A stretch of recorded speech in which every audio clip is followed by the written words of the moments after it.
Muy buenas mitigadoras. En el vídeo de hoy nos hacemos eco de un artículo de la revista BBC History. El ex periodista de la BBC Thomas Mouris en su libro El misterio de los dientes que explotaban y otras curiosidades de la historia de la medicina, Penguin, 2018, revela 7 de los casos más extraños en los anales médicos, los cuales veremos a continuación porque no tienen desperdicio.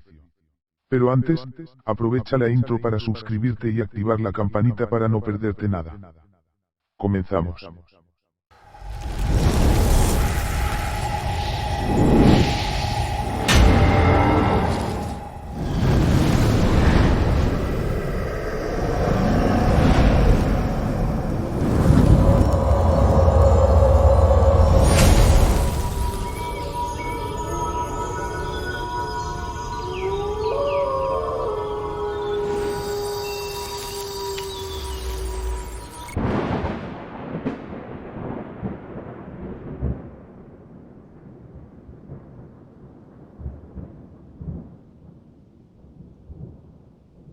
Siete de los casos médicos más extraños y curiosos de la historia.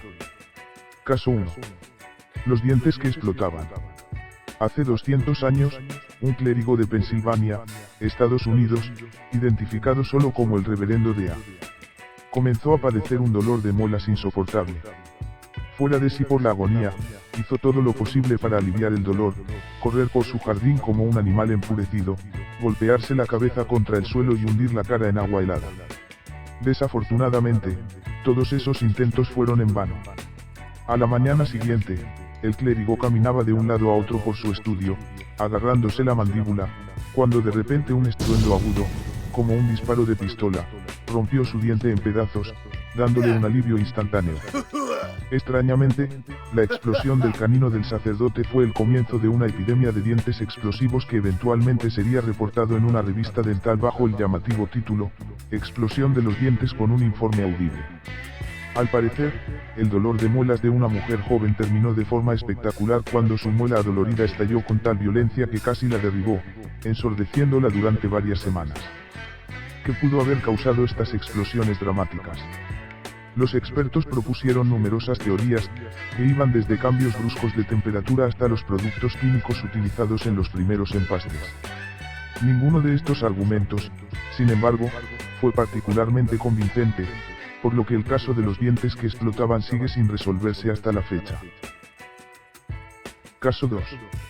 El marinero traga cuchillos.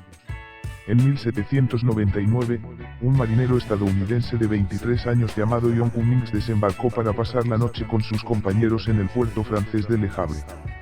Allí, el grupo vio a un mago que entretenía a una gran audiencia pretendiendo que tragaba cuchillos.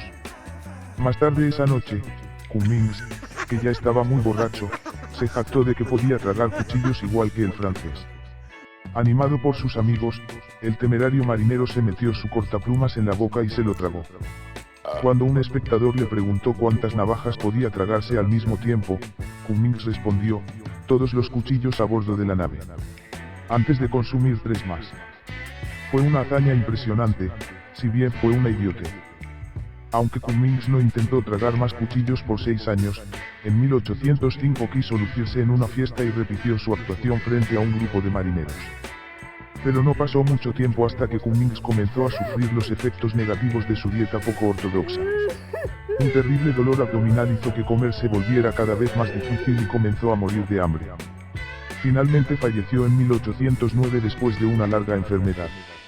Sus médicos, que no habían creído su historia de que había comido cuchillos, quedaron inicialmente desconcertados, hasta que diseccionaron su cuerpo y se asombraron al descubrir los restos corroídos de más de 30 cuchillos dentro de su estómago e intestinos, uno de los cuales incluso perforaba su colon. Caso 3.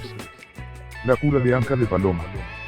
Los médicos del siglo XIX empleaban una amplia gama de remedios extraños, pero pocos eran tan extraños como el recomendado por el médico alemán Karl Friedrich Cannstatt. El eminente especialista en enfermedades infantiles daba la siguiente receta para tratar las convulsiones infantiles: si uno sostiene el anca de una paloma contra el ano del niño durante el ataque, el animal muere pronto y el ataque cesa con la misma rapidez. Fue una idea excéntrica y, curiosamente, el Dr. Cannstatt no fue el único médico que creía que funcionaba. cuando el director del Hospital Infantil de San Petersburgo, Dr. J.F. Beise, fue convocado para tratar a un niño que estaba gravemente enfermo. Una noche en agosto de 1850, tuvo poco éxito con los medicamentos convencionales. Desesperado, pidió a los padres que consiguieran una paloma. Después de que el ave se aplicó al ano del niño, anotó en un diario médico, jadeó para respirar varias veces, cerró los ojos periódicamente, luego sus pies se contrajeron en un espasmo y finalmente vomitó. El niño se recuperó milagrosamente, aunque no se puede decir lo mismo de la paloma. Después de rechazar su comida, murió unas horas después. Cuando las noticias sobre la cura de anca de paloma llegaron a las revistas médicas de Londres, causaron muchas risas. Pero Beise ignoró las burlas e instó a una mayor investigación. Los experimentos con otras aves de corral son necesarios, escribió, aparentemente en serio. Caso 4. El soldado que removió su propio cálculo de vejiga. El coronel Claude Martin era un soldado del siglo XVIII que pasó gran parte de su vida trabajando para la Compañía Británica de las Indias Orientales. Además de disfrutar de una exitosa carrera militar, trabajó como cartógrafo, arquitecto y administrador. Se convirtió en el europeo más rico de India y también construyó, y voló, el primer globo aerostático del país. Pero lo que es menos conocido de Martin es que fue la primera persona que realizó y que se sometió a un procedimiento médico que más tarde sería conocido como litotricia. Cuando desarrolló los síntomas de un cálculo en la vejiga, en 1782, Martin decidió no visitar a un médico, dándose cuenta de que una operación para extirparlo sería extremadamente dolorosa. En cambio, el valiente francés tomó el asunto en sus propias manos. Martin diseñó un instrumento especial hecho con una aguja de tejer y un mango de ballena. Luego insertó este instrumento casero en su propia uretra y dentro de su vejiga, y raspó la piedra poco a poco. Encima de eso, el coronel repitió el horrible procedimiento hasta 12 veces al día, durante 6 meses. Sorprendentemente, funcionó. Al final de ese periodo sus síntomas habían desaparecido. 50 años después, algo muy similar a la técnica de Martin se convirtió en un método estándar para el tratamiento de cálculos en la vejiga, gracias a la investigación pionera de cirujanos en París, que aparentemente desconocían lo que había hecho el coronel. Martin no solo fue el primero en realizar el procedimiento, más tarde conocido como litotricia. También fue el primer paciente en someterse a esta operación. Caso 5. El cuento del molinero. El 15 de agosto de 1737 un joven llamado Samuel Wood estaba trabajando en uno de los molinos de viento en la Isla de los Perros en Londres. Caminando en busca de otra bolsa de maíz, no se dio cuenta que tenía una soga colgando. Al pasar frente a una de las grandes ruedas de madera, la cuerda quedó atrapada en uno de los engranajes y antes de saber lo que estaba sucediendo, voló por el aire y cayó bruscamente al suelo. Al levantarse Wood no sintió dolor, excepto por un ligero hormigueo en su hombro derecho. Y entonces vio un objeto inesperado enganchado en la rueda, un brazo amputado. Su brazo. Se dio cuenta con horror. Mostrando una compostura admirable, logró bajar por una escalera estrecha y luego caminar hasta la casa más cercana para pedir ayuda. Perder una extremidad no es un asunto trivial. La lesión de Wood fue tan drástica que los médicos que trataron al joven temían un desenlace fatal. Pero se sorprendieron al ver que el brazo había sido arrancado tan limpiamente que la vida de su paciente no corría peligro.